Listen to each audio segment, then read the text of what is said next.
With macro photography, it's sort of, I don't think look down's not the right word, but obviously there's a lot more bird photographers than macro photographers. So what are the challenges of macro photography compared to, say, bird photography? Oh, where do we start with that one? Nice, easy one to start with. I mean, I think any genre of photography has its challenges, and I think each genre has its own different set, and it depends on the type of person you are. With macro, you need a lot of patience, and you need to do a lot of field work and researching of subjects, and you need a lot of early mornings because a lot of your All subjects, right. yeah, a lot of subjects. Go on, sorry. So no, I didn't. Well, I know with bird photographers and mammal photographers, it's always early mornings for the good light and for the animals. But I always think of smaller subjects being later on. So that's the same case, that you're getting up nice and early for them. Yeah, the earlier you can get out, the better for certain species. So Yeah. like flies, dragonflies, even spiders. In the morning, as we know, everything's cold and everything's warming up, so they're a lot slower. With macro photography, you're working with such a small depth of field that the slightest movement of your subject, and that subject is completely out of your viewfinder. So if those subjects are still, it's a lot easier to get a photograph. And those times where the subjects seem to be slower and stiller is morning and late evening. That's not to say that I don't photograph throughout the whole day, because I do. And I lead a tour every year in Greece, and even at 4:30 in the morning, Greece is really hot and everything's moving. So you don't really have a chance for things to slow down there. So you've got to be quick and you've got to be on the go. So yeah, macro, you're working at such a small depth of field, so you need to have a real keen eye for detail. That's first and foremost. You need to be able to be stable and still if you're shooting handheld. I do a lot of my stuff handheld. I say 99% of the work I do is handheld, especially when you're stacking photography. So with the stacking, we're moving back and forwards over the subject, and we need that subject to be still. Any slight movements and you stack, it's completely ruined. So is that in camera, or is that software you use afterwards? Well, some cameras offer it in camera, but I prefer to just take my shots consecutively and then stack them in Photoshop. You can use things like Zerine, and I think it's Helicon or Helion. But I prefer to do it in Photoshop because if my subject does move slightly, I can alter the frames a little bit to suit and sort of fit that in with the subject's body. So yeah, macro photography, I'd say with birding, you're waiting for your subjects to arrive. Most of the time you're sat in a hide. And it's very similar in certain ways. Patience is the same with birding photography as well. With macro, you tend to be on the floor a hell of a lot.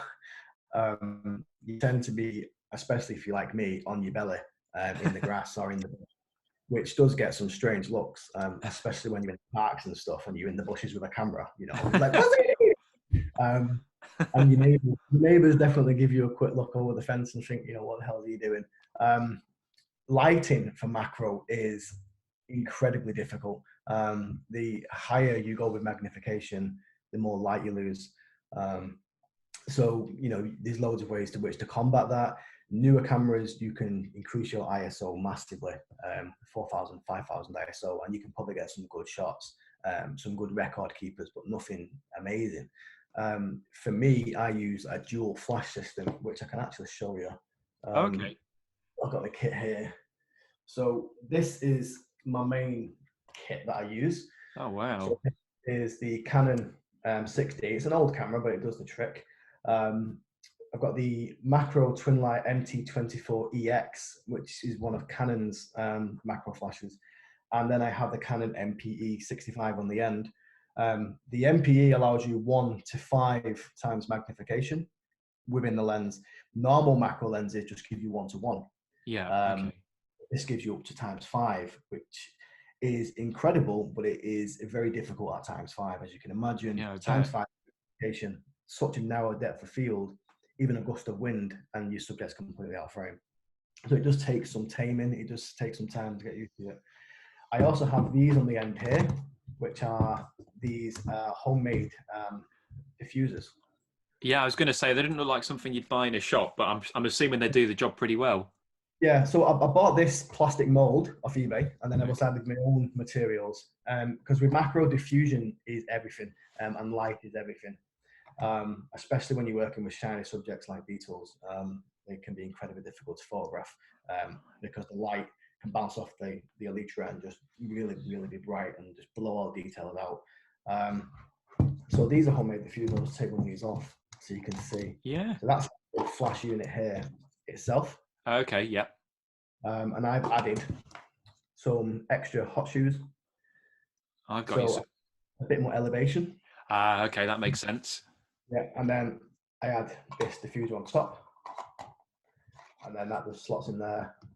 So that gives me a bit of a wider spread of light. Yeah. So the light is harsh. And then you can also change these whichever way you want. Okay. And is that even if it's a bright sunny day, you'll still use that setup? Yeah, because the flash will always overpower the light of the sun on your subject, but it won't overpower the sky. So if you was to hold a subject up to the sky and photograph with the flash, you'll just get a nice blue background, which is what I often sometimes do. Avoid things like flash fall off. So lighting is incredibly difficult to get right with macro photography. And then it's your setup. You know, what do you want to work with? That's incredibly heavy, and as you can see, it's quite clunky and big, and it's not the best for being quick and getting in there. So some people use mirrorless setups now. Yeah, I'm on mirrorless. With a small macro lens, the standard 100mm or 60mm, and they'll maybe use extension tubes, and then they'll maybe hold a wireless flash to the side, or they'll have it on a bracket, and that allows you, a bit more movement, a bit more flexibility, and it does allow you to get down quicker. With that, it's quite clunky. I mean, I've worked with that for the past 8 years, so I'm used to it. I would never recommend an amateur just going into macro photography to use that kit, because it'll just put you off and you'll never want to work with it again. No, you get some good upper body strength if you're using that all the time. A good set of knees. Mine was a shot. But yeah, so lighting, depth of field are your two most crucial things.